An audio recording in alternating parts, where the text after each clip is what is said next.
Hi hello welcome to our channel VN கிரியேட்டிவிட்டீஸ்.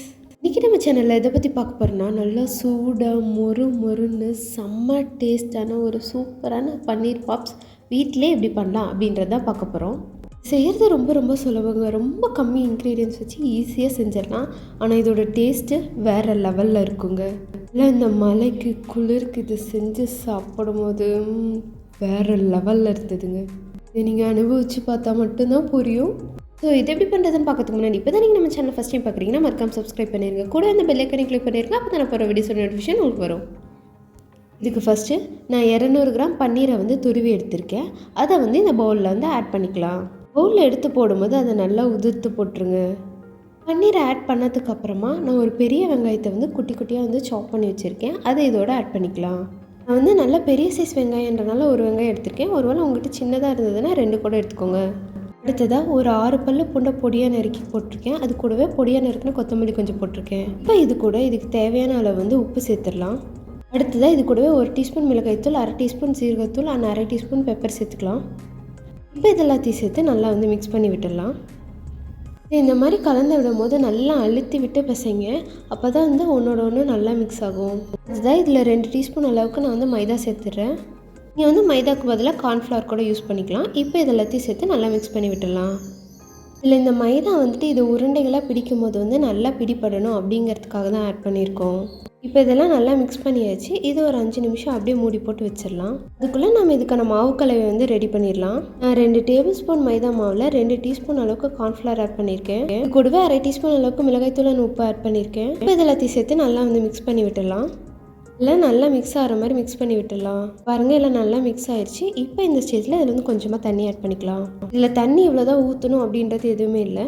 உங்கள் மாவை பொறுத்து தண்ணியோட அளவு மாறுபடும். மாவு கட்டி இல்லாமல் கரைஞ்சி அது தோசை மாவு பதத்துக்கு வரணும். அந்தளவுக்கு நம்ம கொஞ்சமாக தண்ணி ஊற்றி அதை கரைக்க வேண்டியதான். இப்போ பாருங்கள், இதெல்லாம் நல்லா மிக்ஸ் ஆயிடுச்சு. இது நல்லா தோசை மாவு பதத்துக்கு வந்துடுச்சு. இது அப்படியே இருக்கட்டும். அடுத்து நம்ம பன்னீர் எடுத்து உருண்டைகள் பிடிக்க ஆரம்பிச்சிடலாம். இந்த மாதிரி கொஞ்சமாக பன்னீர் எடுத்து இந்த மாதிரி நல்லா நசுக்கி அதை உருட்டினீங்க அப்படின்னா குட்டி குட்டி பால்ஸாக வந்துடும். பாருங்கள், இந்த மாதிரி நல்லா பால் ஷேப்புக்கு வரணும். அந்த மாதிரி உருட்டி அதை எடுத்து வச்சிடலாம். இந்த மாதிரி எல்லா பன்னீரையும் நல்லா நம்ம உருண்டைகள் பிடிச்சி வச்சிடலாம். உள்ள ஸ்டஃபிங் ரெடி ஆயிடுச்சு. இப்போ இதை எடுத்து நம்ம ஏற்கனவே கரைச்சி வச்சுருக்கோம் இல்லையா, அந்த மாவில் இந்த மாதிரி நல்லா டிப் பண்ணிடலாம். இதை எடுத்து ப்ரெட் க்ரம்ஸில் போட்டு அது மேலே நல்லா ப்ரெட் க்ரம்ஸை போட்டு நல்லா முக்கி எடுத்துடலாம். பால்ஸோட எல்லா சைட்லேயும் நல்லா ப்ரெட் க்ரம்ஸ் பண்ணோம். அந்த மாதிரி நல்லா பரட்டி எடுத்து வச்சுருங்க. இந்த மாதிரி எல்லா பால்ஸையும் நல்லா ப்ரெட் க்ரம்ஸில் போட்டு எடுத்து வச்சிடலாம். ஒரு 10 நிமிஷம் ஃப்ரிட்ஜில் வச்சு எடுத்துருங்க. அப்போ தான் இது நல்லா செட் ஆகி நல்லா ஃப்ரை ஆகும். ஃப்ரிட்ஜிலேருந்து எடுத்ததுக்கப்புறமா அதை இந்த மாதிரி நல்லா பிடிச்சி விட்டுருங்க. அந்த மாதிரி நல்லா பிடிச்சி எடுத்து அதுக்கப்புறமா அதை நீங்கள் எண்ணெயில் போட்டிங்கன்னா நல்லா வரும். இல்லை அப்படின்னா இது உடஞ்சிரும். அப்படி இல்லைனா ப்ரெட் க்ரம்ஸ் மட்டும் தனித்தனியாக வந்துடும். ஸோ அதை ஃப்ரிட்ஜில் வைக்கிறது அண்ட் ஃப்ரிட்ஜில் வச்சுட்டு எடுத்து இந்த மாதிரி உருண்டை பிடிக்கிறது, இந்த 2 ஸ்டெப்பையும் மிஸ் பண்ணிடாதீங்க. அதே மாதிரி இந்த உருண்டைகள் நல்லா மூழ்கிற மாதிரி இருக்கிற அளவுக்கு எண்ணெய் ஊற்றி அதில் போடுங்க. அப்போ தான் அது அடியில் பாத்திரத்தில் ஒட்டாமல் வரும். உருண்டைகளை உள்ளே போட்டுட்டு ஒரு 1-2 நிமிஷம் அதை எந்த டிஸ்டர்பும் பண்ணாமல் விட்டுருங்க. சரியாக ஒரு 2 நிமிஷம் கழித்து அதை இந்த மாதிரி திருப்பி விட்டுருங்க.